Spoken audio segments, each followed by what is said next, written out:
샬롬. 5월 23일 매일 말씀 묵상입니다. 한 주간도 주님 안에서 평안하셨습니까? 벌써 한 주가 흘러서 금요일 아침이 되었습니다.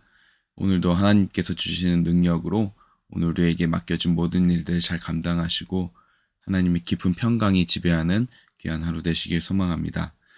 오늘은 지난주에 이어서 미랄에 있는 디모데에게 주시는 하나님의 권면 두 번째 시간으로 함께 나누기 원합니다. 지난주에는 바울이 디모데에게 주는 권면 첫 번째 시간으로 피하라라는 주제로 함께 말씀을 나누었습니다.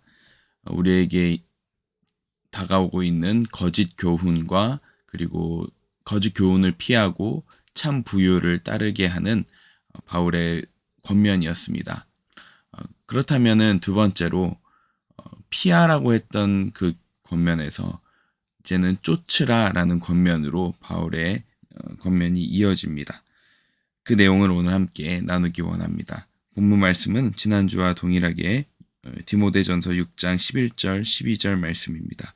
제가 봉독하겠습니다. 하나님의 사람이여 그대는 이 악한 것들을 피하십시오. 의와 경건과 믿음과 사랑과 인내와 온유를 쫓으십시오. 믿음의 선한 싸움을 싸우십시오. 영생을 얻으십시오. 하나님께서는 영생을 얻게 하시려고 그대를 부르셨고 또 그대는 많은 증인들 앞에서 훌륭하게 신앙을 고백하였습니다. 아멘. 오늘 본문 말씀에서는 쫓으라라는 이 명령어로 6가지 내용을 제시합니다. 그것은 바로 의와 경건과 믿음과 사랑과 인내와 온유입니다. 이 6가지는 따로 떨어진 것 같지만 하나로 연결되어 있는 것 같습니다. 특별히 그 연결된 주제 가운데 이 경건이란 주제는 디모데 전서와 디모데 후서에 나타나는 굉장히 중요하고 강조되고 있는 그런 영적 성품 중 하나입니다. 어떻게 의와 경건이 우리의 삶을 지배하고 또 그것이 나타나게 할 수 있을지 오늘 잠시 나누기 원합니다. 의를 쫓는다라는 뜻은 신학적으로는 어떤 죄 사함과 그리고 하나님께서 우리에게 주시는 칭의로 이야기함과 동시에 우리의 삶에서 실제로 나타나야 하는 성품이기도 합니다. 의롭다라는 것은 하나님만이 우리에게 주실 수 있는 그런 은혜의 결과로서 너는 이제 죄인이 아니라 의인이다라는 선포입니다. 그것은 우리가 어떻게 이뤄낼 수 있는 경지가 아닙니다. 하지만 그럼에도 불구하고 하나님께서 우리에게 칭의를 허락하셨지만 그 의로운 삶을 우리도 맺어가야 합니다. 결국 그 의로운 삶이라 함은 진리와 공의를 따르고 그리고 우리의 삶에서 윤리적으로 정직함으로 우리의 삶의 열매를 나타내야 하는 것입니다. 정직과 그리고 우리 마음속에 있는 양심을 따라서 하나님의 뜻을 따르고자 하는 그런 삶의 모습으로 나아가야 한다는 것입니다. 그리고 그런 삶을 따르기 시작하면 결국 우리가 추구해야 되는 삶은 경건한 삶입니다. 경건한 삶이 무엇이냐면 영어로 godliness 혹은 holiness라고 하는데 하나님의 거룩한 속성을 따르는 삶입니다. 마찬가지로 이거는 의로운 삶과 이어지지 않겠습니까? 하나님처럼 닮아가고자 하는 삶, 예수님처럼 살고자 하는 그런 삶이 경건의 삶입니다. 참 다른 신약 성경에 비교했을 때 이 경건이라는 단어는 디모데 전후서에 많이 등장하는 표현입니다. 우리가 너무나 잘 아는 디모데전서 4장 8절에 이런 말씀이 있습니다. 경건은 범사에 유익하니 금생과 내세의 약속이 있느니라 라고 이야기하고 있습니다. 이것은 무슨 말일까요?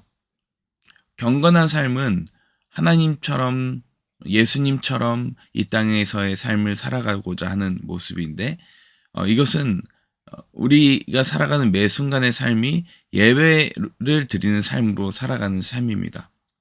하나님은 늘 인식하고 그리고 내가 살아가는 일상 속에서 내가 살아가는 삶의 터전 속에서 하나님의 속성을 드러내고자 하는 그런 의지인 것입니다. 그런 삶을 어떻게 살 수 있을까요? 내가 한 번에 예수님을 믿는다고 경건의 삶을 바로 100% 살아갈 수 있는 것이 아닙니다. 이것은 바로 우리의 삶의 경건의 훈련과 습관이 필요한 것입니다.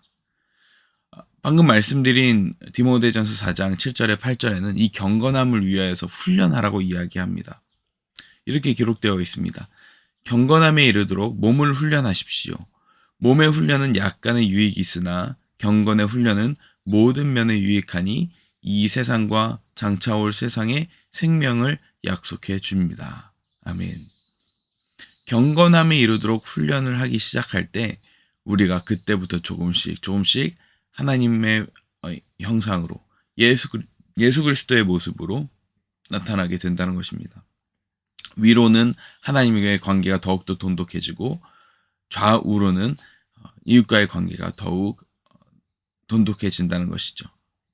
위아래로는 예배, 기도, 말씀의 삶이 더욱더 공고해지고 옆으로는 자선과 용서와 축복 그리고 사랑이 더욱더 나타나는 것입니다.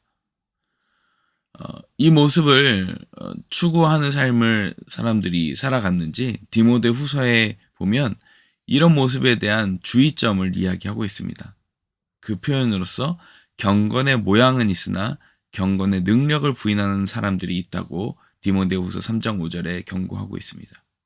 이것은 무엇을 얘기합니까? 겉으로는 예배나 기도 말씀 그리고 내 입술로는 정말 신실한 사람인 것 같지만 삶의 모습으로는 이웃에게 자선은 없고 용서도 없고 축복도 없고 사랑도 없는 그런 삶을 이야기하는 것입니다. 왜 그런 삶이 나타날까요? 아무래도 경건의 삶을 살다 보면 내가 손해봐야 하는 순간들이 너무나 많기 때문이 아닐까 싶습니다. 이기적으로 살다 보면 경건의 삶은 부딪힘이 있어서 결국 포기하게 되는, 경건의 모습을 내려놓게 되는 그런 모습을 나타나게 되는 것 같습니다. 경건의 삶을 살다 보면 시간적으로 손해봐야 될 때도 있을 것이고요. 내 감정적으로 혹은 심지어는 물질적으로 손해를 봐야 될, 그것을 감내해야 될 순간들이 생길 것입니다. 그래서 정말 내가 이렇게 살다 보면 나만 손해보는 거 아니야? 라는 그런 심정 때문에 겉으로는 열심히 예배드리고 기도하고 말씀 보는 그런 삶이 있지만 정작 삶에서는 그런 삶을 보여주지 못하는 모습들, 그런 모습들이 결국 경건의 모양은 있으나 능력을 부인하는 사람들로서 나타나는 것이 아닌가 싶습니다. 그렇기 때문에 그 다음 성품인 믿음이 필요합니다. 이 믿음, 내가 이렇게 살아도 하나님께서 책임져 주신다는 것, 내가 손해보아도 하나님께서 다 갚아주신다는 그런 믿음이 필요한 것입니다.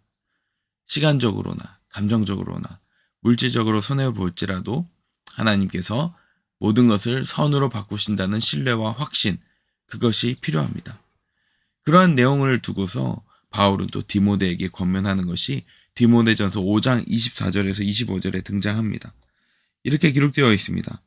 어떤 사람들의 죄는 명백해서 재판을 받기 전에 먼저 드러나고 어떤 사람들의 죄는 나중에 드러납니다. 이와 마찬가지로 착한 행실도 드러나기 마련이고 드러나지 않은 것도 언제까지나 감추어져 있지는 못합니다. 아멘. 바울은 디모데에게 권면하고 있습니다. 당신이 디모데가 아무리 열심히 일을 하고 손해를 볼지라도 선한 일을 할 때 손해를 볼지라도 하나님께서는 다 기억하시고 갚아주신다.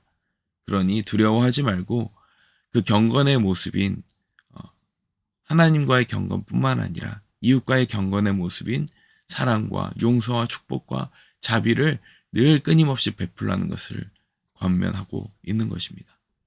그러므로 더 필요한 덕목인 사랑을 이야기하고 있는 것입니다. 믿음의 덕목에 이어서 사랑의 덕목을 이야기합니다. 내가 의무가 아닌 정말 하나님의 사랑으로 말미암아서 내가 하나님께 받은 그 사랑으로 말미암아 펼쳐주는 그 사랑, 보여주는 그 사랑이 필요합니다. 그 사랑을 줄 때 또 무엇이 필요하겠습니까? 사람을 사랑하려고 해도 그리고 그 사람이 정말 하나님의 모습으로 변화되려고 해도 바로 변하지 않는 것이 우리의 인간의 모습이 아니겠습니까? 그때 필요한 덕목이 무엇입니까? 바로 인내입니다. 사랑을 쫓으려면 인내가 필수입니다. 내가 그 사람을 사랑하고 하나님의 모습으로, 예수 그리스도의 모습으로 변화되고 그가 하나님을 만나기를 끝까지 기다리는 모습으로 나아가야 한다는 것입니다. 사역 중에 나타나는 어려움이 무엇입니까? 사역 중에 영혼들을 대할 때 우리가 경험할 수 있는 오해나 그리고 고난, 실패 앞에서 우리는 그런 일들을 겪으면서 때로는 포기하고 싶어지는 생각들이 있죠. 그러나 우리에게 필요한 것이, 이때 필요한 것이 바로 인내입니다. 포기하지 않고 계속 걷는 태도, 고난과 시험 속에서도 믿음을 잃지 않고 끝까지 견디는 힘이 우리에게 필요한 것입니다. 우리가 그럴 때 인내를 가지고 사역하고 우리가 공동체 안에서 지낼 수 있는 것입니다. 그렇다면 그럴 때 우리에게 더욱더 필요한 덕목이 무엇입니까? 바로 온유함입니다. 사랑은 오래 참고 온유하다고 하였습니다. 이 온유는 무엇입니까? 이 온유는 어떤 힘이나 능력을 가진 자가 자신의 그 능력을 절제하면서 그 사람들에게 부드럽고 겸손하게 대하는 태도입니다. 그래서 사람들을 대할 때 내가 가지고 있는 지위나 권위나 힘으로 그리고 내 분노로 하지 않고 설득과 사랑으로서 다가가는 덕목입니다. 그렇게 우리가 그 하나님의 그 경건 앞에서 훈련받고 성장해 나갈 때 믿음과 사랑과 인내가 합쳐져서 이런 온유함의 열매로 나타나는 것입니다. 결국 하나님께서 우리 미랄의 디모데에게 이 경건의 길을 쫓으라고 지금 초청하고 계십니다.